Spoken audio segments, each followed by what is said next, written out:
హల్లెలూయా. దేవుని నామానికి మహిమ కలుగును గాక. ప్రభుని యేసుక్రీస్తు నామములో మీ అందరికి నేను శుభాలు తెలియజేస్తున్నాను.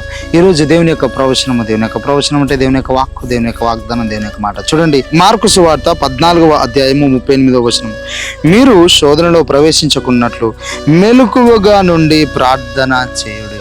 హల్లెలూయా. దేవుడు ఈరోజు అద్భుతంగా మనతో మాట్లాడుతున్నాడు. చూడండి, చాలామంది చాలాసార్లు మన జీవితాల్లో మనము చేసే పొరపాటు ఏంటంటే, సమస్య వచ్చిన తర్వాత మనం ప్రార్థన చేస్తాం, ప్రాబ్లం వచ్చిన తర్వాత మనం ప్రార్థన చేస్తాం, ప్రాబ్లంలో పడిపోయిన తర్వాత, సమస్యలో పడిపోయిన తర్వాత, నష్టం వచ్చిన తర్వాత మనం ప్రార్థన చేస్తాం. కానీ నువ్వు శోధనలోకి రాకమునిపే నువ్వు ప్రార్థించాలని బైబిల్ స్పష్టంగా తెలియజేస్తుంది. మీరు శోధనలో పడకుండానట్లు బైబిల్ ఏమని సెలవిస్తుందండి?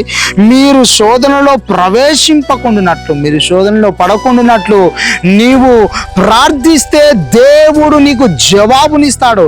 నీవు ఆ యొక్క సమస్యలోనికి రాకుండా దేవుడు నిన్ను రక్షించడానికి సమర్థుడు. కానీ చాలాసార్లు మనం ఏం చేస్తామంటే, మనము శోధనలో ప్రవేశించిన తర్వాత మనం ప్రార్థన చేస్తూ ఉంటాం. నష్టం జరిగిపోయిన తర్వాత మనం రియలైజ్ అవుతూ ఉంటాం.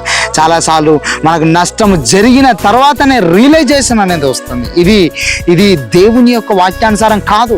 చూడండి, బైబిల్లో ప్రతి విషయంలో మనకు డైరెక్షన్ ఇవ్వబడిందండి.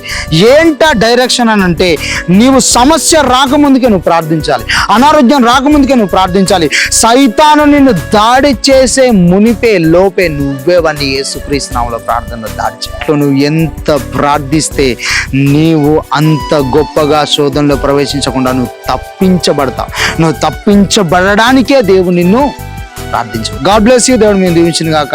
ఈ యొక్క ప్రవచన వాక్కును ప్రభు మీ జీవితంలో స్థిరపరిచి నెరవేర్చండి.